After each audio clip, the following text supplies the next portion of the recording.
Charting the UK's move from a position of relative energy independence to a greater dependence on energy imports, Mr Wicks in his new report argues that the move to a low-carbon economy is as vital to energy security as it is to tackling climate change. He recommends the government pursues energy efficiency and homegrown sources of energy with maximum pace and ambition.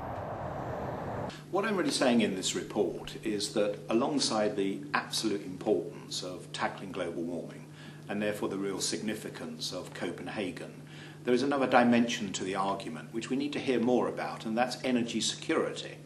In a world where going forward there's going to be a huge global demand, a kind of global grab for energy going on, how in Britain but across Europe and internationally do we start to constrain the demands for energy through energy efficiency measures of different kinds, and by also, certainly in the British context and the European context, bringing on renewables, and for the United Kingdom, bringing on more nuclear energy in the future, because nuclear energy is clean, it helps us with the Copenhagen agenda, but it's also homegrown energy here in Britain and helps us with the national security dimension of energy supply.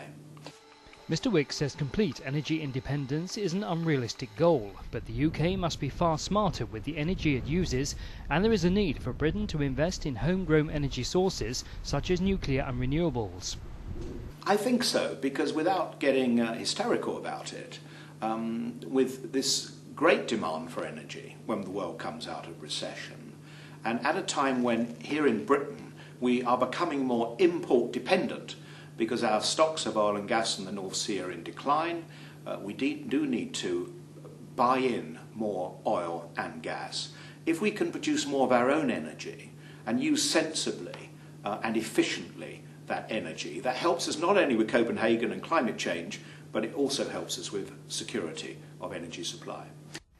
The new report also recommends that the government considers setting up an Office of International Energy, bringing together more closely those working across government on these issues. I am, because you've got great work going on in terms of international energy here in this department, the Department of Energy and Climate Change, but also, of course, in our Foreign Office. I'm impressed by the work, but I think in terms of being able to assess holistically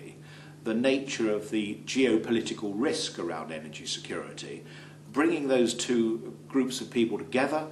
reporting directly to the Foreign Secretary and the Energy Secretary, and through those two Cabinet Ministers to the Prime Minister, I think we would get a better assessment of the risks in the future and a better sense of governance about how senior politicians, including the Prime Minister, can assess those risks with their colleagues.